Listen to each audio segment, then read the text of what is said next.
اسلامی تاریخ میں 3 طبقات ایسے ہیں جنہوں نے اسلام کی بہت زیادہ خدمات سر انجام دیں، اور ان تینوں طبقات کا امت مسلمہ پر بہت بڑا احسان ہے۔ پہلا طبقہ فقہاء کرام کا، اور دوسرا طبقہ محدثین کا، اور تیسرا طبقہ صوفی کرام کا۔ محدثین کرام نے اسلام کی خدمت اس انداز سے سر انجام دی کہ انہوں نے رسول پاک صلی اللہ علیہ وآلہ وسلم کی احادیث طیبات کو، سرکار دو عالم علیہ السلام کے صحابہ کرام علیہ رضوان کے اقوال و فرمودات کو مختلف جگہوں سے تلاش کیا، ملکوں، بستیوں اور گاؤں اور کہاں دور دور تک جا کے انہوں نے سفر کر کے احادیث کو اخذ کیا، احادیث کو لکھا، اور اس پر کتابیں مرتب کر کے امت کے سامنے انہوں نے رسول کریم صلی اللہ علیہ وآلہ وسلم کی احادیث کو اور صحابہ کرام کے فرمودات کو، ارشادات کو امت کے سامنے پہنچایا۔ اور پھر احادیث کے قبول و رد کے لیے محدثین نے ضوابط تحریر کیے، اصول و قوانین تحریر کیے، حدیث صحیح کون سی ہوتی ہے، حدیث ضعیف کون سی ہوتی ہے، حدیث حسن، حدیث موضوع، دیگر احادیث کی اقسام، اس کی اصطلاحات کو مکمل طور پر محدثین کرام نے جمع کر کے امت تک پہنچایا۔ یقیناً محدثین کرام کا یہ امت مسلمہ پر بہت بڑا احسان ہے۔ اسی طرح دوسرا طبقہ ہے فقہاء کرام کا۔ فقہاء کرام نے قرآن و سنت کے دلائل کو سامنے رکھ کر مسائل کا استنباط و استخراج کیا، اور وہ مسائل جن کا تعلق اجتہاد کے ساتھ تھا، مجتہد فی مسائل تھے، مختلف فی مسائل تھے، فقہاء کرام نے ان غیر منصوص اور مجتہد فی مسائل میں اپنے اجتہاد کے ذریعے ان فقہی جزیات کو استنباط و استخراج کر کے باقاعدہ فقہ کی کتابیں مدون کی، اور مسائل کو آسان کر کے عمل کا رستہ امت مسلمہ کے لیے آسان کر کے ان کے سامنے پیش کیا۔ یقیناً فقہاء کا امت مسلمہ پر یہ بہت بڑا احسان ہے۔ اور تیسرا طبقہ ہے صوفی کرام کا۔ دیکھیں، دین کے علوم کے مختلف شعبہ جات ہیں، علوم کے متنوع ہونے کی وجہ سے ہر علم پر ایک الگ شعبہ اور ڈپارٹمنٹ قائم ہوا۔ علم حدیث پر محدثین یا اہل الحدیث، علم فقہ پر فقہاء یا اہل فقہ، اور علم تصوف جو اصل میں زہد، اخلاق، رقاق، آداب، اخلاقیات، ان عنوانات پر جتنے ابواب حدیث کی کتابوں میں مشتمل ہیں، ان پر پریکٹیکلی طور پر، عملی طور پر جن لوگوں نے ورک کیا، کام کیا، اور پھر اپنے باطن کو سنوارنے کے لیے، اپنے باطن کو، اپنی روحانیت کو، جو اندر کی باطنی بیماریاں ہیں ان بیماریوں سے بچانے کے لیے، انسان کی روح کی تقویت کے لیے جو طریقے قرآن و سنت میں موجود تھے، ان پر پورا ورک کر کے انہوں نے عملی طور پر، پریکٹیکلی طور پر اس کو ایک تو اس پر عمل کیا، اور پھر اس کی ریاضت اور مشق کر کے اس کے طریقے امت مسلمہ تک پہنچائے۔ اسی کو تصوف کہا جاتا ہے، اور یہ کردار صوفیہ نے ادا کیا۔ یقیناً صوفیہ کی یہ جو محنت ہے، جس محنت کے ذریعے انہوں نے اپنے اخلاق و اعمال کو خود بھی سنوارا، اور امت مسلمہ کے افراد کے اخلاق و اعمال کو ان کی تربیت کی، آداب کے ذریعے، اخلاق کے ذریعے، یہ ان کی ایک بہت بڑی خدمت ہے امت مسلمہ کے لیے، اور مسلمانوں کے لیے انہوں نے بہت بڑا ایک خدمت کا فریضہ سر انجام دیا۔ ان تینوں طبقات نے پوری تاریخ اسلام میں جو اسلام کی خدمات کی، اور مسلمانوں کے لیے انہوں نے جو سرمایہ ایک فراہم کیا، یقیناً یہ تعریف کے اور ستائش کے لائق ہے۔ لیکن ان تینوں طبقات کے خلاف مختلف طرح کے طبقات برسر پیکار ہو گئے، پروپیگنڈا کرنا شروع کر دیا۔ خصوصاً محدثین کرام کے حوالے سے دیکھیں، منکرین حدیث نے محدثین کرام پر اتنے ایسے بہتانات لگائے، اتنے بہتانات لگائے کہ آپ ماضی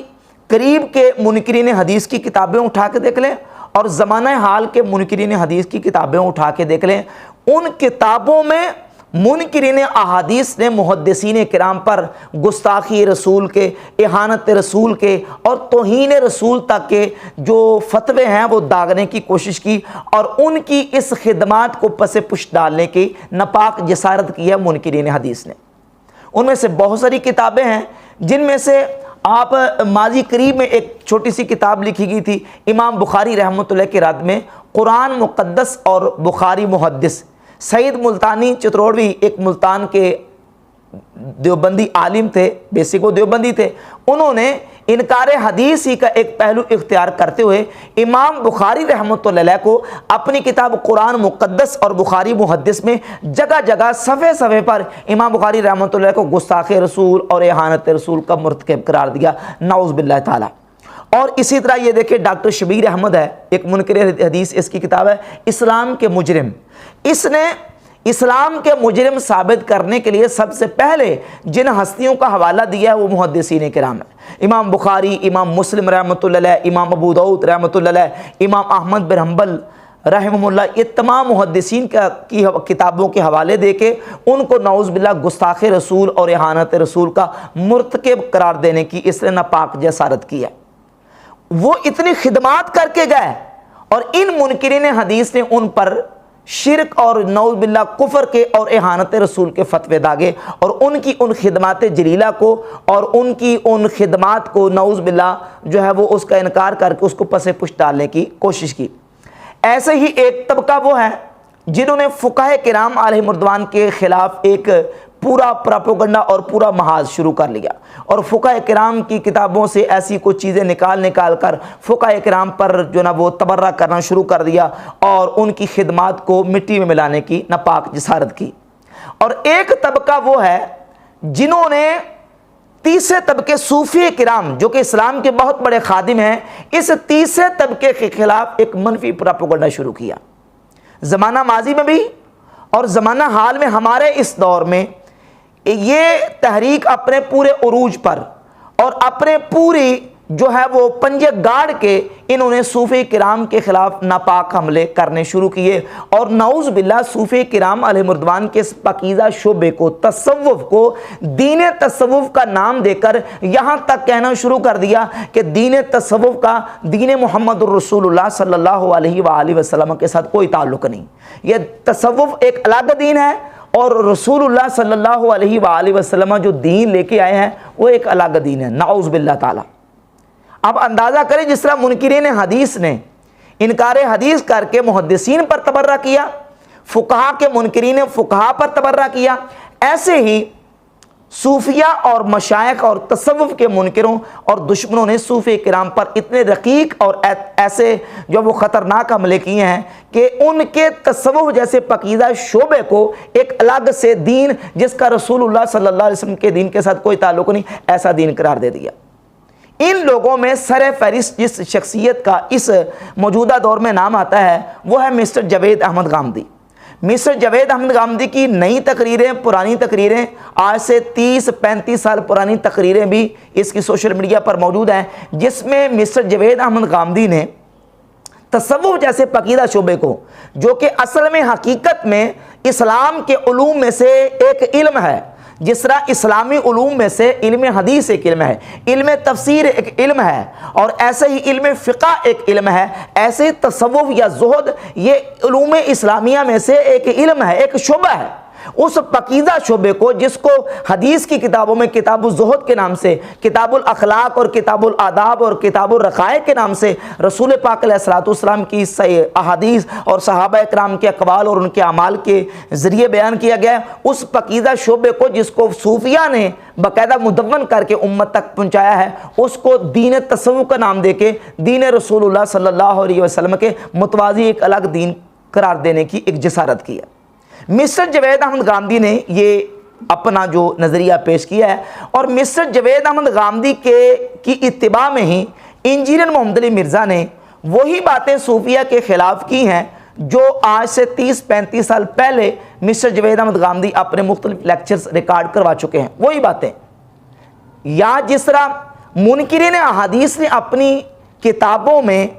جو روایات، اب دیکھیں منکرین حدیث کا طریقہ کار کیا ہے کہ وہ سب سے پہلے انکار حدیث کے حوالے سے اور اسلامی تاریخ میں جو کتابیں لکھی گئی ہیں ان کتابوں کے حوالے سے کہتے ہیں دیکھیں فلاں کتاب میں یہ خرابی ہے، فلاں کتاب میں یہ خرابی ہے، فلاں کتاب میں یہ خرابی ہے، حتیٰ کہ وہ بخاری، مسلم، ترمذی، ابو داؤد، ابن ماجہ، نسائی کی کتابیں لے کر ان کتابوں سے ایسی روایات ذکر کر کے کہتے ہیں دیکھیں یہ اللہ کے رسول علیہ السلام کی گستاخی ہے، یہ تو اللہ کے رسول علیہ السلام کی توہین ہے، اور پھر بعد میں صوفیہ کی اور مشائخ کی اور امت کے اسلاف کی کتابوں سے حوالے پیش کرتے ہیں۔ اب دور نہ جائیں، یہ ڈاکٹر شبیر احمد کی کتاب اسلام کے مجرم، چھوٹی سی کتاب ہے، میں پڑھنے کی دعوت نہیں دے رہا تاکہ لوگ گمراہی کی طرف نہ جائیں، صرف اس کتاب میں ایسے اس نے حوالے پیش کیے احادیث کی کتابوں سے اور پھر صوفیہ کی کتابوں سے، جو آج مرزا انجینئر بھی پیش کر رہے ہیں اور مسٹر جاوید احمد گامدی صاحب بھی پیش کر رہے ہیں۔ چونکہ انجینئر محمد علی مرزا نے بھی صوفیہ کی مخالفت اور صوفیہ کی دشمنی جاوید احمد گامدی سے لی ہے، تو جو باتیں صوفیہ کی دشمنی اور مخالفت میں جاوید احمد گامدی صاحب کہتے ہیں وہی باتیں انجینئر محمد علی مرزا کرتا ہے۔ انجینئر محمد علی مرزا بیسک اس نے اپنا جو سارا موقف ہے وہ 3 اپنے بابوں سے لیا ہے۔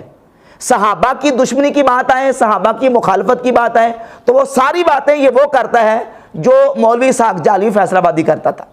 اور جب صوفیہ کی مخالفت کی بات آتی ہے تو وہی طریقہ کار اور وہی اس کی سٹیٹمنٹ ہے جو مسٹر جاوید احمد گامدی صاحب کی سٹیٹمنٹ ہے صوفیہ کے بارے میں،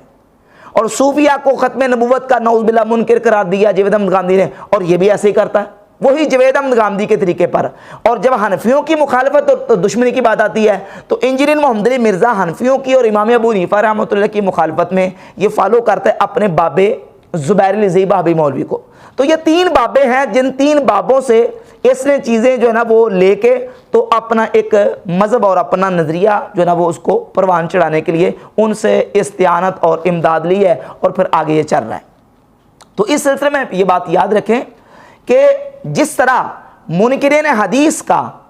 محدثین کی کتب احادیث پر جو اعتراض اور ان کی خدمات عالیہ کو مٹی میں ملانے کا ناپاک جو ان کا ایک کارروائی ہے وہ باطل اور مردود ہے، اسی طرح فقہا کے مخالفین اور صوفیہ کے مخالفین کے جتنے اعتراض فقہا اور صوفیہ پر ہیں ان کی بھی کوئی حیثیت نہیں ہے۔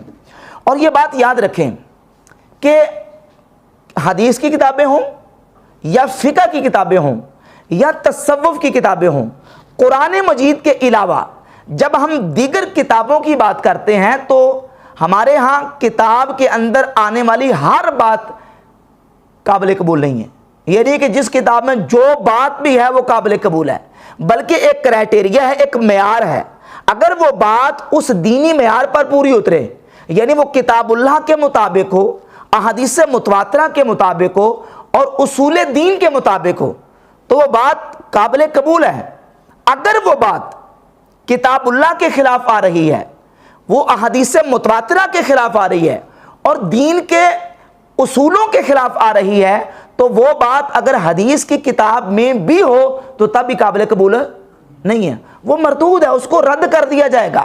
یہی کرائٹیریا حدیث کی کتابوں کے بارے میں ہے اور یہی کرائٹیریا کتب فقہ کے بارے میں ہے، اور یہی ہمارا ایک معیار جو ہے وہ صوفیہ کی کتابوں کے بارے میں ہے۔ اب دیکھو کیا حدیث کی کتابوں میں موضوع من گڑت اور جعلی احادیث موجود نہیں؟ یقیناً ہے۔ اب جعلی حدیث کیا ہوتی ہے کہ جس میں رسول اللہ صلی اللہ علیہ وآلہ وسلم کی طرف جھوٹ کی نسبت کی گئی ہو، یعنی اللہ کے نبی علیہ الصلوۃ والسلام نے بات نہیں کی، جھوٹا نبی کریم علیہ الصلوۃ والسلام کی طرف اس بات کو منسوب کر دیا گیا، اس حدیث کو کہتے ہیں یہ جعلی ہے، یہ موضوع ہے، یہ من گڑت ہے۔ تو کیا جعلی اور موضوع من گڑت حدیث کی کتابوں میں موجود نہیں ہے؟ یقیناً ہے، بلکہ انجینئر محمد علی مرزا اور دیگر اس کے جو فالورز ہیں ان کے نزدیک تو جعلی احادیث صحیح بخاری میں موجود ہے۔ حدیث نمبر 6982 جو ہے جس میں امام زہری کے حوالے سے ان کا جو نا وہ ہے کہ رسول اللہ صلی اللہ علیہ وآلہ وسلم نے بار بار خودکشی کرنے کا ارادہ کیا، انجینئر محمد علی مرزا اس کو گستاخی قرار دے چکا ہے، اس کو رسول اللہ صلی اللہ علیہ وسلم کی توہین قرار دے چکا ہے۔ اور پھر امام بخاری رحمۃ اللہ کی کتاب الادب المفرد میں وہ روایت موجود ہے جس کو بار بار انجینئر محمد علی مرزا جس کو پیش کرتا ہے اور کہتا ہے دیکھیں اللہ کے رسول علیہ الصلوۃ والسلام کی یہ گستاخی ہے، جس میں یہ ہے کہ جو جاہلیت کے نسب پہ فخر کرتا ہے اس کو کہو کہ اپنے باپ کا اعلیٰ تناسل منہ میں رکھ لے اور کنایا نہ کرو۔ یہ مشکات میں موجود ہے، مسند احمد ابن حنبل میں بھی موجود ہے، اور یہ روایت جو ہے یہ امام بخاری کی کتاب الادب المفرد بھی موجود ہے۔ تو اب یہ روایت مرزا کے نزدیک جھوٹی ہے، موضوع ہے، فیبریکیٹڈ ہے، جعلی ہے، جبکہ یہ روایت امام بخاری کی کتاب میں موجود ہے، امام بخاری کے استاد امام احمد بن حنبل کی کتاب میں موجود ہے، مشکات میں موجود ہے۔ اب دیکھیں نا، محدثین کرام وہ طبقہ ہیں جنہوں نے احادیث کو لیتے وقت اور جمع کرتے وقت بہت زیادہ اہتمام کیا ہے۔ اس اہتمام کے باوجود بھی محدثین کی حدیث کی اعلیٰ درجے کی کتابوں میں جعلی موضوع اور من گڑت روایات آ گئیں۔ وہ روایات جن میں رسول اللہ صلی اللہ علیہ وآلہ وسلم کی طرف جھوٹی باتیں منسوب کی گئی ہیں، اللہ کے نبی علیہ الصلوۃ والسلام کی طرف ایک غلط بات کا انتساب کیا گیا، وہ حدیث کی کتابوں میں آ گئی ہیں، جبکہ محدثین نے بہت زیادہ اہتمام کیا ہے۔ تو جو صوفیہ ہیں بھائی، صوفیہ کی کتابوں میں تو محدثین کی طرح اس قدر اہتمام بھی نہیں کیا گیا، جس طرح محدثین نے اہتمام کیا ہے اس طرح صوفیہ کی کتابوں میں اہتمام موجود ہے نہیں ہے۔ جب اہتمام والی کتابوں میں ایسی کوئی بات آ جائے ہم اس کو قبول نہیں کرتے، تو صوفیہ کی کتابوں میں ایسی کوئی بات آ جائے گی جس کی کوئی صحیح تعویل بھی نہ ہو سکتی ہو، اور وہ کتاب اللہ اور حدیث متواترہ اور اصول دین کے خلاف ہو، تو ہم اس کو ہرگز کسی صورت میں قابل قبول نہیں گردانتے، اس کو قبول کیا نہیں جا سکتا۔ بلکہ امام نووی رحمۃ اللہ علیہ شارح مسلم نے صحیح مسلم کی ایک حدیث کے تحت لکھا ہے، وہ فرماتے ہیں اذن سدت ترک تعویلها نسبنا الکذب الی رواتها، کہتے ہیں جب ایک روایت آئے اور اس روایت میں کوئی صحیح تعویل نہ ہو سکے، ہر صورت ہم تعویل کی کوشش کریں لیکن تعویل کے سارے دروازے بند ہو جائیں، تعویل ہو ہی نہ سکے، تعویل کے دروازے بند ہو جائیں، تو کہتے ہیں نسبنا الکذب الی رواتها، تو ہم وہ جھوٹ راوی کی طرف منسوب کر دیں گے کہ یہ کسی راوی سے غلطی ہو گئی ہے، راوی سے جھوٹ بولا گیا ہے، یا راوی سے خطا یا غلطی ہو گئی ہے، ہم اللہ کے رسول صلی اللہ علیہ وآلہ وسلم اور صحابہ کرام رضی اللہ تعالیٰ عنہم کی طرف اس کی نسبت نہیں کریں گے۔ بات سمجھ آ رہی نا؟ یہ حدیث کی کتابوں کے بارے میں کرائٹیریا امام نووی رحمۃ اللہ علیہ نے بیان کیا۔ تو بھائی جب حدیث کی کتابوں کے بارے میں یہ کرائٹیریا ہے تو پھر تصوف کی کتابیں تو بڑی بات میں آتی ہیں، ان کے بارے میں تو بدرجہ اولا یہ ہے کہ ہم وہی اصول رکھیں گے کہ جو اصول پر بات اترتی ہے اس کو لیں گے، جو نہیں اترتی نہیں لیں گے، جو اس میں سے اچھی ہے وہ لے لیں گے اور جو بات غلط ہے اس کو نہیں لیں گے۔ اب یہاں مرزا کہتا ہے جی دیکھیں اچھی بھی پھر ہم کیوں لیں، تو اچھی بھی ہم حدیث سے لیں گے، قرآن سے لیں گے۔ تو مرزا صاحب یہی بات منکرین حدیث آپ کو کریں گے کہ آپ کہتے ہیں کہ جو حدیث کی کتابوں میں صحیح بات ہے وہ لے لیں، جو اس میں جعلی یا غلط وہ نہ لیں۔ منکرین حدیث یہی آپ کو اعتراض کریں گے، پھر ہم ان غیر معتبر اور غیر محتاط کتابوں سے صحیح بھی کیوں لیں، ہم قرآن سے لیں گے۔ تو آپ کیا جواب دیں گے ان کو؟ تو جو تصوف کی کتابوں میں قرآن و حدیث کے مطابق قرآن و حدیث کی صحیح طریقے سے تشریح لکھی گئی ہے ہم اس کو لیں گے اور اس کو قبول کریں گے۔ اچھا، اس سلسلے میں جاوید احمد غامدی صاحب کی جو بہت زیادہ ایک حقیقت کے برعکس بات ہے، بڑی سنجیدگی کے ساتھ اور صوفیہ پر ایک الزام دیتے ہوئے بڑی سنجیدگی اور متانت کے ساتھ جاوید احمد غامدی صاحب نے ایسی خلاف حقیقت بات کی ہے کہ اگر آپ تھوڑا سا بھی کتابوں کے ساتھ تعلق رکھتے ہیں تو آپ جاوید احمد غامدی صاحب کی اس بات کو سن کے حیران ہو جائیں گے کہ اپنے آپ کو کتنا یہ علمی اور اپنے آپ کو کتنا یہ سنجیدہ لوگ اپنے آپ کو باور کرواتے ہیں، لیکن کتنی یہ خلاف حقیقت بات کرتے ہیں۔ اور وہ بات یہ کی ہے جاوید احمد غامدی صاحب نے، کہتے ہیں یہ جو صوفیہ کے مذاہب ہیں یہ اصل میں ہندوستان سے پروان چڑھے ہیں، صوفیہ کے مذاہب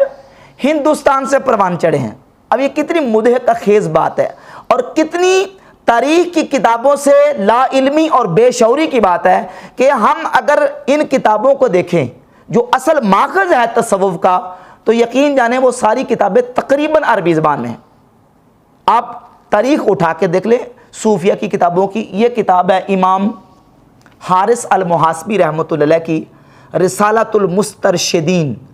یہ امام حارث محاسبی المتوفی 243 ہجری، امام بخاری مسلم رحمہ اللہ کے کتنے سال پہلے یہ وفات پا چکے تھے۔ یہ تصوف کی کتاب ہے امام حارث محاسبی رحمۃ اللہ کی جو انہوں نے تصوف پر لکھی ہے۔ اسی طرح آپ اور دیگر کتابیں اٹھا کے دیکھ لیں، یہ کتاب ہے امام ابو بکر القلابازی کی التعارف لمذہب اہل تصوف، یہ امام قلابازی رحمۃ اللہ کی کتاب ہے المتوفی 380 ہجری، یہ انہوں نے تصوف کے موضوع پر کتاب لکھی۔ اور یہ کتاب ہے حلیۃ الاولیاء، امام ابو نعیم اصفہانی رحمۃ اللہ المتوفی 430 ہجری، انہوں نے صوفیاء کے اور اولیاء اللہ کے احوال زندگی اپنی اس بڑی ضخیم کتاب میں بیان کی، اولیاء اللہ کے حالات پر۔ اور تصوف کی یہ کتاب ہے حلیۃ الاولیاء، یہ عربی زبان میں ہے۔ اس کے علاوہ امام ابو طالب مکی رحمۃ اللہ المتوفی 386 ہجری، ان کی ایک معروف زمانہ کتاب ہے قوت القلوب، وہ بھی عربی زبان میں ہے۔ رسالہ قشاریہ عربی زبان میں ہے۔ دیگر صوفیہ کی جو کتابیں ہیں وہ عربی زبان میں، یہ دیکھیں یہ امام ابن الجوزی رحمۃ اللہ کی کتاب ہے صفات الصفوہ، یہ عربی زبان میں ہے۔ یہ حضور غوث پاک سرکار رضی اللہ عنہ کی کتاب ہے غنیۃ طالبین، یہ عربی زبان میں ہے۔ امام غزالی رحمۃ اللہ کتابیں اٹھا کے دیکھ لیں، احیاء العلوم، دیگر صوفیہ کتابیں، وہ ساری عربی زبان میں لکھی گئی ہیں۔ تو تصوف کا اصل ماخذ جو ہے وہ عربی سے ہے، اور عربی کتابوں سے سارا لٹریچر جو ہے وہ آگے منتقل ہوا۔ اب یہ جو ہے غامدی صاحب کا یہ کہنا کہ تصوف جو ہے وہ ہندوستان میں پروان چڑھا ہے، اس کے جو مذاہب ہیں، یہ بالکل بات حقیقت کے مطابق نہیں ہے۔ اور پھر غامدی صاحب نے یہاں تک بھی جو بات کی ہے کہ یہ جو تصوف ہے، صوفیہ ہے، یہ اصل پھر ایک مذہب کو یونان سے جوڑنے کی کوشش کی ہے، یہ یونانیوں سے ہے، یہ فلاں سے ہے، یہ فلاں سے ہے۔ حالانکہ آپ کسی بھی صوفی کی کتاب اٹھا کے دیکھ لیں، جو ہمارے ہاں مسترد صوفیہ گردانے جاتے ہیں، تو ان کا تمسک کتاب اللہ، سنت رسول اور اجماع امت سے ہے۔ کوئی کتاب دنیا کی اٹھا کر دیکھ لیں صوفیہ کی، صوفیہ کا پہلا تمسک جو ہے وہ اللہ کی کتاب قرآن مجید فرقان حمید سے ہے۔ یہ کشف المحجوب اٹھا کے دیکھ لیں، سیدنا علی بن عثمان الحجویری رحمۃ اللہ تعالی علیہ اپنی اسی کتاب کشف المحجوب کے صفحہ 19 پر لکھتے ہیں کہ رکن شریعت، پہلا شریعت کا رکن کتاب اللہ قرآن مجید فرقان حمید ہے، دوسرا شریعت کا رکن پیغمبر صلی اللہ علیہ وآلہ وسلم کی سنت ہے، اور شریعت کا تیسرا رکن امت کا اجماع ہے۔ اور سیدنا داتا صاحب رحمۃ اللہ علیہ نے اپنی اس کتاب کا پہلا جو چیپٹر اور باب ہے وہ رکھا اثبات العلم، علم کا ثابت کرنا۔ پھر علم کی فضیلت بیان کی، علم نافع کون سا ہوتا ہے، علم دار کون سا ہوتا ہے، اور علم جو ہے وہ کون سا علم حاصل کرنا فرض ہے اور کس علم سے بچنا ضروری ہے، وہ ساری تقسیمات آپ نے کی ہیں۔ حضور سیدنا غوث پاک سرکار رضی اللہ تعالیٰ کی کتاب طالبین، اس کا پہلا صفحہ کھول کے دیکھ لیں، پہلے صفحے پر انہوں نے دین اسلام کی تعریف کی ہے اور رغبت دی ہے دین اسلام کی، اور کہا ہے کہ اللہ کی بارگاہ میں سب سے پسندیدہ دین دین اسلام ہے۔ اور غامدی صاحب کیا کہہ رہے ہیں کہ دین صوفیہ یہ دین محمد رسول اللہ صلی اللہ علیہ وآلہ وسلم سے الگ ہے، اس کا رسول اللہ کے دین کے ساتھ کوئی تعلق نہیں۔ تو بھائی اگر یہی بات غامدی صاحب صوفیہ کے بارے میں کہنے کا حق رکھتے ہیں، تو پھر ہم بھی حق رکھتے ہیں کہ غامدی صاحب کا دین یعنی دین غامدی کو محمد الرسول اللہ صلی اللہ علیہ وآلہ وسلم کے دین کے ساتھ کوئی تعلق نہیں ہے، کیونکہ جو تشریحات و تعبیرات قرآن اور حدیث کی اور دینی اسلامی عقائد کی غامدی صاحب 1400 سال میں بعد کر رہے ہیں، یہ پوری اسلام کی تاریخ میں آپ کو یہ تشریحات عقیدہ حق والے لوگوں کی نہیں ملے گی۔ کبھی بھی حق والے عقیدہ والے لوگوں نے ایسی تشریحات کتاب و سنت کی اور عقائد اسلامیہ کی نہیں کی جو آج 1400 سال گزرنے کے بعد غامدی صاحب کر رہے ہیں۔ تو ہم بھی حق رکھتے ہیں کہ ہم کہیں کہ دین غامدی کو دین محمد الرسول اللہ صلی اللہ علیہ وآلہ وسلم کے ساتھ کوئی تعلق نہیں ہے۔ تو صوفیہ کا تمسک کتاب اللہ سے ہے، سنت رسول سے ہے اور اجماع امت سے ہے۔ میں نے پہلے بھی عرض کر دیا کہ جو بات قرآن کے خلاف ہو، احادیث متواترہ کے خلاف ہو، اصول دین کے خلاف ہو، وہ بات اگر حدیث کی کتاب میں بھی آ جائے ہم اس کو بھی ماننے کے لیے تیار نہیں ہیں۔ فقہ کی کتاب میں آ جائے ہم اس کو ریجیکٹ کر دیں گے، ہم اس کو ماننے کے لیے تیار نہیں ہیں۔ تو جب صوفیہ کی کتابوں میں آئے گی تو اس کو کیسے مان لیں گے؟ ہمارا وہی کرائٹیریا ہے۔ ہاں یہ ہے کہ بات جو ہے اگر وہ قابل تعویل ہے، اس کی تعویل ہو سکتی ہے تو تعویل کریں گے، اور اگر اس کی تعویل نہیں ہو سکتی، تعویل کے سارے دروازے بند ہو جائیں، تو پھر ہم کسی صورت میں قرآن و حدیث اور اجماع امت کے مقابلے میں کسی دوسرے کی بات کو تسلیم نہیں کریں گے۔ یہ صوفیہ کا منہج ہے، اور اس پر میں 20 حوالے بحمد تعالیٰ پیش کر سکتا ہوں۔ صوفیہ کے احوال اٹھا کے دیکھ لیں اور ان کے جو اقوال اٹھا کے دیکھ لیں۔ امام ذہبی نے سیر اعلام نبلاء میں، حافظ ابن کثیر نے البدایہ و نہایہ میں، امام بہقی نے اپنی کتاب شعب الایمان میں، اور بہت ساری کئی کتابوں میں یہ بات موجود ہے۔ سیدنا بایزید بستامی رحمۃ اللہ تعالی علیہ فرماتے ہیں کہ لو نظرتم الی رجل یرتفع فی الہوا، اگر تم کسی ایسے شخص کو دیکھو جو ہوا میں اڑ رہا ہو، فلا تغتروا بہ، تم اس کو دیکھ کے دھوکے میں مت آ جانا، حتی تنظروا کیف تجدونہ عند الامر والنہی وحفظ الشریعہ، تم نے اس وقت تک اس کی بات نہیں ماننی جب تک تم اسے دیکھ نہ لو کہ وہ اللہ کے اوامر یعنی اللہ کے احکامات کی پیروی کتنی کرتا ہے، اور جن کاموں سے اللہ نے روک دیا ہے ان سے رک کے کتنا رہتا ہے، اور شریعت مطہرہ کی حفاظت کتنی کرتا ہے۔ جب تک یہ نہ دیکھ لو اس کی بات تسلیم نہیں کرنی اور اس کے پیچھے نہیں چلنا۔ اور اولیاء کرام کے کتنے اقوال اور فرمودات ایسے ہیں جو بالکل یہ بات ان کی جو ہے نا وہ واضح کرتے ہیں۔ سیدنا جنید بغدادی رحمۃ اللہ کتنے بڑے صوفی اور کتنے بڑے اللہ کے ولی ہیں، وہ فرماتے ہیں طرق کلھا مسدودۃ علی الخلق الا علی من اقتفى آثار رسول صلی اللہ علیہ وسلم، کہتے ہیں کہ مخلوق پر سارے رستے اور دروازے بند ہیں مگر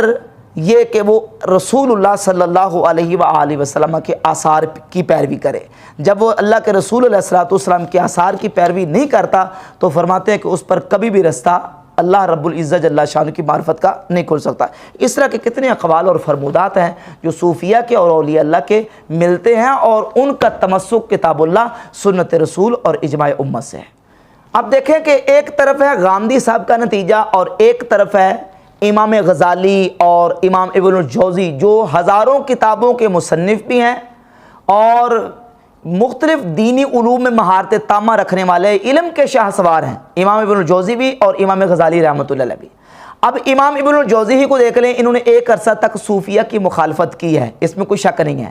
لیکن جب اینڈ رزلٹ اور نتیجہ انہوں نے نکالا وہ نتیجہ میں آپ کے سامنے پیش کرتا ہوں۔ اور اسی طرح امام غزالی رحمۃ اللہ کی پوری زندگی کا جو تجربہ ہے وہ آپ کے سامنے ان کی کتاب سے پیش کرتا ہوں۔ اب غامدی صاحب کیا کہتے ہیں؟ غامدی صاحب کہتے ہیں میں نے صوفیہ کی کتابیں پڑھی ہیں، فلاں کی کتابیں پڑھی ہیں، اینڈ رزلٹ یہ ہے کہ جو مرزا غلام احمد قادیانی نے کارروائی کی ہے اس سے پہلے صوفیہ یہ کارروائی کر چکے ہیں۔ حالانکہ صوفیہ کی عبارتوں میں خیانت کر کے اور اس میں اپنی طرف سے غلط تعبیرات و تشریحات کر کے غامدی صاحب نے صوفیہ کو نعوذ باللہ ختم نبوت کا منکر قرار دینے کی ایک جسارت کی ہے۔ حالانکہ وہی صوفیہ اپنی کتابوں میں نبی پاک صلی اللہ علیہ وآلہ وسلم کے آخری نبی ہونے کے منکرین کو کافر تک قرار دے چکے ہیں، اور ان صوفیہ کی کتابوں سے غلط تعبیرات و تشریحات کر کے غامدی صاحب نے بڑے سنجیدہ اور متین لہجے میں ان کو ختم نبوت کا منکر قرار دینے کی کوشش کی ہے۔ اچھا یہ بات یہاں یہ بھی یاد رہے کہ صوفیاء کو اور تصوف کو ماننے والے صرف اہل سنت بریلوی نہیں ہیں، صوفیاء کو اور تصوف کو دیوبندی بھی مانتے ہیں، اہل سنت و جماعت بریلوی بھی مانتے ہیں، اور اہل حدیث غیر مقلدین وہابیوں کا بھی ایک بہت بڑا طبقہ ہے جو تصوف کو مانتا ہے، صوفیاء کا دفاع کرتے ہیں۔ ایون یہ کہ ابن تیمیہ جیسے جو لوگ ہیں وہ بھی صوفیاء کا دفاع کرتے ہیں۔ تو اہل سنت بھی ہو گئے، دیوبندی بھی، اور اہل حدیث کا بھی ایک طبقہ، اور ابن تیمیہ وغیرہ، یہ سارے ختم نبوت کے منکر تھے۔ یہ جو بات ہے نا ختم نبوت کے انکار والی غامدی صاحب کی، یہ غامدی صاحب کی بات انجینئر محمد مرزا نے پک کی ہے، اور اسی کو بار بار ڈڈورا پیٹ کے وہ کہتا ہے جی میں تو سب کو برابر کا مجرم قرار دیتا ہوں، جو کشف کو مانتا ہے، جو الہام کو مانتا ہے تو وہ بھی ختم نبوت کا منکر۔ حالانکہ کشف الہام کو محدثین مانتے ہیں، آئمہ مانتے ہیں، فقہا مانتے ہیں، صوفیاء مانتے ہیں، دیوبندی مانتے ہیں، اہل سنت مانتے ہیں، وہابی تک مانتے ہیں کشف الہام کو، اور یہ ساری امت کو جب وہ ختم نبوت کا منکر اور ڈاکو قرار دے رہے ہیں، صرف قادیانیوں کا مقدمہ جو ہے نا وہ مسلمانوں کا ان کے خلاف جو مقدمہ ہے اس کو کمزور کرنے کے لیے۔ چونکہ جاوید احمد غامدی صاحب قادیانیوں کو مسلمان سمجھتے ہیں، یہ اپنے کئی بیانات میں جاوید غامدی صاحب کہہ چکے ہیں کہ میں تو ان کے اسلام کا انکار نہیں کرتا، مجھے کوئی حق نہیں کہ میں ان کے اسلام کا انکار کروں۔ اب چونکہ انہوں نے قادیانیوں کو کسی نہ کسی طریقے سے مسلمان قرار دینا ہے، تو اب جب یہ دعویٰ کریں گے تو سارے مسلمان خلاف ہو جائیں گے۔ تو اب اس کا ایک انہوں نے الٹا ایک طریقہ ایجاد کیا، وہ یہ کہا کہ یہ جو صوفیہ جن کو تم مانتے ہو نا یہ بھی ختم نبوت کے منکر ہیں، یہ برابر کے ختم نبوت کے انکار میں مرزا قادیانی کے ساتھ شریک ہے، تاکہ وہ جو مسلمانوں کا غم و غصہ قادیانیوں کے خلاف ہے وہ ذرا ٹھنڈا پڑ جائے اور مسلمان بیچارے عام جو ہے وہ تشویش کا شکار ہو جائے۔ تو یہ ایک سمجھیں کہ ایک چال ہے غامدی صاحب کی بھی اور انجینئر محمد مرزا کی بھی، جو چال چل کے وہ عوام الناس کو گمراہ کرنے کی کوشش کرتے ہیں۔ تو اب میں عرض کر رہا تھا کہ ایک نتیجہ وہ ہے جو جاوید احمد غامدی صاحب نے صوفیہ کی کتابوں سے نکالا ہے، اور ایک نتیجہ وہ ہے جو امام ابن الجوزی رحمۃ اللہ علیہ نے نکالا ہے اور امام غزالی رحمۃ اللہ علیہ نے نکالا ہے۔ پہلے میں امام غزالی رحمۃ اللہ علیہ کی کتاب یہ ہے المنقذ من الضلال والموصل الی ذی العزت والجلال، اس کتاب کے صفحہ نمبر 36 پر امام غزالی رحمۃ اللہ علیہ اپنی زندگی کے تجربات کو بیان کرتے ہوئے لکھتے ہیں کہ کان العلم ایسر علی من العمل، فرماتے ہیں کہ علم حاصل کرنا عمل کرنے سے مجھ پر پہلے آسان تھا، یعنی کتابیں پڑھ لینا، علم حاصل کر لینا مجھ پر آسان تھا، عمل کرنا میرے لیے مشکل تھا۔ فابتدأت بتحصیل علمہم من مطالعات کتبہم، کہتے ہیں پھر میں نے کیا کیا کہ میں نے صوفیاء کی کتابوں کے مطالعے سے دوبارہ اپنا علم شروع کیا۔ ان میں سے کتابیں قوت القلوب لأبی طالب المکی رحمہ اللہ تعالی، فرماتے ہیں میں نے سب سے پہلے امام ابو طالب مکی المتوفی 386 ہجری، ان کی کتاب ہے، بہت عمدہ کتاب ہے تصوف پر، قوت القلوب، میں نے اس کا مطالعہ کیا، وکتب الحارث المحاسبی، اور پھر میں نے امام حارث محاسبی کی کتاب کا مطالعہ کیا، یہ ان کی کتاب ہے رسالۃ المسترشدین، امام حارث محاسبی المتوفی 243 ہجری، والمتفرقات المعصورۃ عن الجنید والشبلی وابی یزید البسطامی قدس اللہ ارواحہم، فرماتے پھر میں جہاں جہاں جنید بغدادی، ابو بکر شبلی اور سیدنا بایزید بسطامی رحمۃ اللہ تعالیٰ علیہم، ان کے اقوال اور ان کی تعلیمات جہاں جہاں کتابوں میں بکھری پڑی تھی، میں نے ان کا مطالعہ کیا، اور مطالعہ کرنے کے بعد فرماتے ہیں میں نے رزلٹ یہ نکالا، علمت یقیناً انہم ارباب الاحوال لا اصحاب الاقوال، میں نے رزلٹ اور نتیجہ یہ نکالا کہ یہ صوفیہ یہ صرف باتیں کرنے والے نہیں ہیں، یہ عمل کر کے دکھانے والے ہیں، اور اپنے احوال کے ذریعے لوگوں کو ان کی اصلاح کرنے والے ہیں۔ پوری تفصیل بیان کی ہے امام غزالی رحمۃ اللہ علیہ نے کہ میں نے علم پڑھا اور علوم میں مہارت حاصل کی، پھر میں جو نا وہ سیاحت کے لیے نکل گیا، شام گیا، دمشق گیا، بڑے ملکوں کے نام گنوائے، اور صفحہ نمبر 39 پہ جا کے لکھتے ہیں دمت علی ذالک، کہتے ہیں اسی حالت میں نے 10 سال گزار دیے سیاحت میں، بڑے بڑے شہروں میں، بڑے بڑے ملکوں میں گیا، 10 سال میں نے گزار دیے،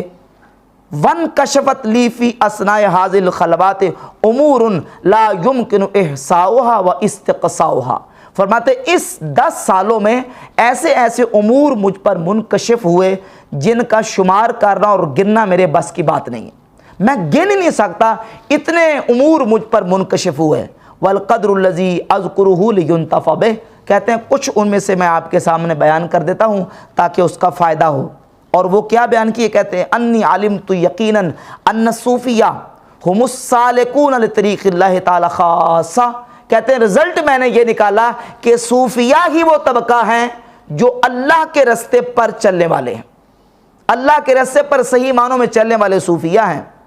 وَأَنَّ سِيرَتُهُمْ أَحْسَنُ السِّيَرِ، اور ان کی سیرتیں ہی بہترین سیرتیں ہیں، وَطَرِيقَهُمْ أَصْوَبُ الطُّرُقِ، اور ان کے طریقے ہی درست طریقے ہیں، وَأَخْلَاقَهُمْ أَزْكَى الْأَخْلَاق، اور ان کے اخلاق ہی پاکیزہ اخلاق ہیں، بلکہ آگے لکھتے ہیں بل لو جمع عقل الحکماء وحکمت الحکماء وعلم الواقفین علی اسرار شرع من العلماء، فرماتے ہیں اگر تمام عقل مندوں کی عقل جمع کر لی جائے اور داناؤں کی دانائی جمع کر لی جائے اور اسرار شرع کو جاننے والوں کا علم جمع کر لیا جائے، لیغیروا شیئا من سیرہم واخلاقہم، تاکہ ان صوفیہ کی سیرت اور اخلاق کا کوئی تبدیل نعم البدل لے آئے،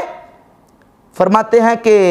وَيُبَدِّلُهُ بِمَا هُوَ خَيْرٌ مِّنْهُ، اور اس سے بہتر کوئی چیز لے آئے، لَمْ يَجِدُوا إِلَيْهِ سَبِيلًا، کوئی رستہ نہیں ملے گا، ان صوفیہ کی پاک سیرتیں، ان کی مبارک زندگیاں، فرمایا اس کا کوئی بدل، اس کا نعم البدل ہو ہی نہیں سکتا۔ اور امام غزالی فرماتے ہیں فَإِنَّ جَمِيعَ حَرَكَاتِهِمْ وَسَكَنَاتِهِمْ فِي ظَاهِرِهِمْ وَبَاطِنِهِمْ مُقْتَبِسَةٌ مِّن نُّورِ مِشْكَاتِ النُّبُوَّةِ، کیونکہ صوفیہ کرام علیہم الرضوان کی حرکات و سکنات، ان کا ظاہر، ان کا باطن، وہ نور نبوت سے لیا گیا ہے، وَلَيْسَ وَرَاءَ نُورِ النُّبُوَّةِ عَلَى وَجْهِ الْأَرْضِ نُورٌ يُسْتَدَاءُ بِهِ، فرماتے کائنات میں نور نبوت سے بڑھ کر کوئی نور نہیں ہے جس سے روشنی اخذ کی جائے، صوفیہ نے نور نبوت سے روشنی اخذ کی۔ یہ امام غزالی رحمۃ اللہ کا نتیجہ ہے، اینڈ رزلٹ ہے، جو انہوں نے صوفیہ کی سیرت اور ان کے اخلاق اور ان کی زندگیوں کی اور ان کی سیرت کے مطالعے سے اخذ کی ہے۔ اب امام غزالی رحمۃ اللہ تو سارا اینڈ رزلٹ صوفیہ کی سیرت پر ختم کر رہے ہیں، اور جوید احمد گامدی صاحب کیا کہتے ہیں کہ جتنا نقصان صوفیہ نے اسلام کو بچایا کسی نے بچایا نہیں، یہ جو صوفیہ دین تصوف ہے اس کا دین محمد رسول اللہ صلی اللہ علیہ وسلم کے ساتھ کوئی تعلق نہیں ہے۔ یہ امام غزالی رحمۃ اللہ کا فیصلہ تھا، جو ہزاروں کتابوں کو پڑھنے والے اور علم کے شاہ سوار اور سینکڑوں کتابوں کے مصنف ہیں امام غزالی رحمۃ اللہ علیہ، فلسفی بھی ہیں، عالم بھی ہیں اور فقیہ بھی ہیں، متکلم بھی ہیں۔ اور اسی طرح امام ابن الجوزی رحمۃ اللہ علیہ جو کہ ہزاروں کتابوں کے مصنف ہیں اور کسی سے ان کا تعارف مخفی نہیں ہے، بہت بڑے امام محدث ہیں، ایک عرصہ انہوں نے صوفیہ کی مخالفت کی ہے، لیکن اینڈ رزلٹ امام ابن الجوزی رحمۃ اللہ علیہ نے جو نکالا ہے میں آپ کے سامنے پیش کرتا ہوں۔ وہ فرماتے ہیں اپنی کتاب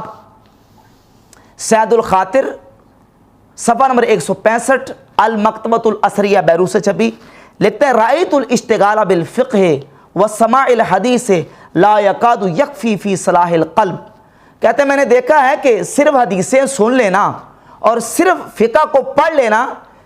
دل کی اصلاح کے لیے کافی نہیں ہے کہ بندہ حدیثیں صرف زبانی رٹا لگا لے اور حدیثیں یاد کر لے، یہ اصلاح قلب کے لیے کافی نہیں ہے۔ الا ان یمزج بالرقائق والنظر فی سیر السلف صالحین، جب تک کہ حدیث سننے کو اور فقہ پڑھنے کو سلف صالحین کی سیرت پڑھنے کے ساتھ نہ ملا دیا جائے، ان کی سیرت کی طرف نظر کرنے کے ساتھ نہ ملا دیا جائے، لأنہم تناولوا مقصود النقل وخرجوا عن صور الافعال المأمور بها الى ذوق معانیها والمراد بها، کہتے ہیں صوفیہ اور سلف صالحین ہی وہ ہیں جو ان الفاظ کے مقصود تک اور ان کی مراد تک حقیقتاً پہنچ چکے ہیں اور ان کو ذوق معانی حاصل ہو چکا ہے۔ اور لکھتے ہیں وما اخبرتک بہذا الا بعد معالجۃ وذوق، امام ابن الجوزی کہتے ہیں یہ بات میں ایسے تمہیں خبر نہیں دے رہا بلکہ میں نے سلف صالحین کی سیرتوں کا مطالعہ کر کے اپنا علاج کیا ہے، مجھے ان کی سیرت سے ذوق معنی حاصل ہوا ہے، میں ایسے تمہیں خبر نہیں دے رہا، بلکہ کہتے ہیں انی وجدت جمہور المحدثین وطلاب الحدیث، میں نے بہت سارے محدثین کو دیکھا ہے، بہت سارے حدیث کے طالب علموں کو دیکھا ہے کہ ہمت احدہم فی الحدیث العالی و تکثیر الاجزاء، ان کا آخری جو مطمع نظر ہوتا ہے وہ یہ ہوتا ہے کہ کسی طریقے سے ہماری کتابیں زیادہ ہو جائیں، ہمارے حدیث کے اجزاء زیادہ ہو جائیں، ہماری حدیث عالی ہو جائے، یعنی اس کی سند کم سے کم ہو جائے تاکہ ہم کہہ سکیں کہ ہمارے پاس فلاں عالی سند موجود ہے۔ و جمہور الفقہاء، اور بہت سارے میں نے فقہاء اور مفتیوں کو دیکھا ہے فی علوم الجدل، وہ علوم جدل میں پڑے ہوئے ہیں اور وہ چاہتے ہیں کسی طریقے سے اپنے خصم کو مغلوب کر دیں، بس میں نے ان لوگوں کو اس طرح دیکھا ہے، کہتے ہیں کیف یرق القلب مع هذه الاشیاء، ان ساری چیزوں کے ہوتے ہوئے رقت قلب کیسے آئے گی؟ یہ امام ابن الجوزی کہہ رہے ہیں جنہوں نے ایک عرصہ صوفیہ کی مخالفت کی ہے، وہ کہتے ہیں ان چیزوں کے ہوتے ہوئے رقت قلب نہیں آ سکتی، رقت قلب کیسے آئے گی؟ ابن الجوزی رحمۃ اللہ فرماتے ہیں صوفیہ سلف صالحین کی سیرت پر نظر کرنے سے، اور کہتے ہیں قد کان جماعت من السلف یقصدون العبد الصالح للنظر الى سمتہ وہدیہ، کہتے ہیں سلف صالحین کی ایک جماعت تھی جو نیک بندوں کی صرف زیارت کرنے کے لیے جاتے تھے، ان سے علم سے لال اقتباس علم ہی، علم سیکھنے کے لیے نہیں، صرف یہ دیکھنے کے لیے کہ اس کا طور طریقہ کیسا ہے، اس اللہ کے نیک بندے کا طور طریقہ کیسا ہے، اس کا اٹھنا بیٹھنا چلنا پھرنا اوڑھنا بچھونا کال ہار گفتار کردار یہ کیسی ہے، یہ دیکھنے کے لیے اور ان نیک بندوں کی زیارت کے لیے سلف صالحین کی ایک جماعت جایا کرتی تھی۔ اور کیوں؟ وہ کہتے ہیں اس لیے کہ ذالک ان ثمرۃ علم ہی ہدیہ و سمتہ، کیونکہ وہ جو صوفیہ ہیں اہل اللہ ہیں نیک اور صالح لوگ ہیں، ان کا علم اس کا ثمرہ ان کا عمل ہوتا تھا، ان کا طور طریقہ ہوتا تھا، جو علم پڑھا ہوتا تھا اس کے مطابق عمل بھی کرتے تھے۔ ففہم ھذا، امام ابن الجوزی کہتے ہیں اس کو سمجھ لے، وامزج طلب الفقہ والحدیث بمطالعۃ سیر السلف والزہاد، فرماتے ہیں کہ حدیث کا مطالعہ بھی کر،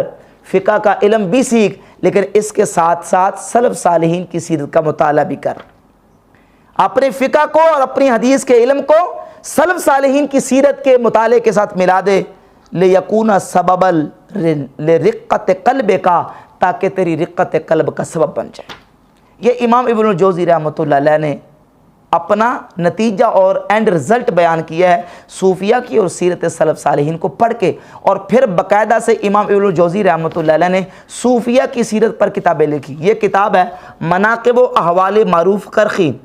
سیدنا معروف بن فیروزان الکرخی رحمۃ اللہ، بہت بڑے صوفی بزرگ گزرے ہیں، یہ ان کی سیرت پر مستقل ان کے مناقب پر امام ابن الجوزی رحمۃ اللہ کتاب لکھی ہے۔ اور ابراہیم بن ادم رحمۃ اللہ علیہ، سیدنا حضرت معروف بن فیروزان کرخی، بشر حافی رحمۃ اللہ، سفیان ثوری رحمۃ اللہ، ان کی سیرت پر مستقل کتابیں لکھی ہیں ان کے احوال پر امام ابن الجوزی نے۔ اور یہ ایک اور ان کی کتاب ہے صفۃ الصفوہ، اس میں بہت سارے صوفیہ کے اور اہل اللہ کے اور اولیاء کرام کے حالات زندگی امام ابن الجوزی رحمۃ اللہ علیہ نے بیان کیے ہیں۔ لہذا بحمد تعالیٰ جو تصوف ہے اور صوفیہ کا جو یہ فیل اور شعبہ ہے، اللہ کے فضل و کرم سے اس کا ثبوت احادیث سے موجود ہے اس پر پوری تفصیل ہے، ساری باتیں تو بیان نہیں ہو سکتی، بلکہ امام ذہبی نے سیر اعلام نبلاء میں لکھا کہ عملی طور پہ تصوف جو ہے وہ صحابہ کرام رضی اللہ تعالیٰ عنہ میں موجود تھا، اور محدثین کرام میں کتنے ایسے محدثین ہیں جن کا صوفیہ کی فہرست میں اور طبقات صوفیہ میں نام آتا ہے۔ آپ طبقات صوفیہ ایک بڑی معتبر اور مشہور کتاب ہے جنہیں بڑے بڑے محدثین کے نام موجود ہیں، ان کو صوفیہ میں علماء نے شمار کیا ہے۔ سیرت البخاری ہے ہمارے پاس، عبدالسلام مبارک پوری غیر مقلد وہابی عالم کی، اس نے سیرت البخاری میں امام بخاری رحمۃ اللہ کو صوفیہ میں شمار کیا ہے۔ بڑے بڑے ائمہ محدثین کے نام صوفیہ میں آتے ہیں، تو لہذا یہ صوفیہ کی دشمنی اور صوفیہ کی مخالفت صرف اور صرف عوام الناس کو بہکانے کے لیے ہے۔ حقیقت یہ کہ صوفیہ کرام اسلام کے بہت بڑے خادم ہیں اور مسلمانوں کے بہت بڑے عظیم محسن ہیں۔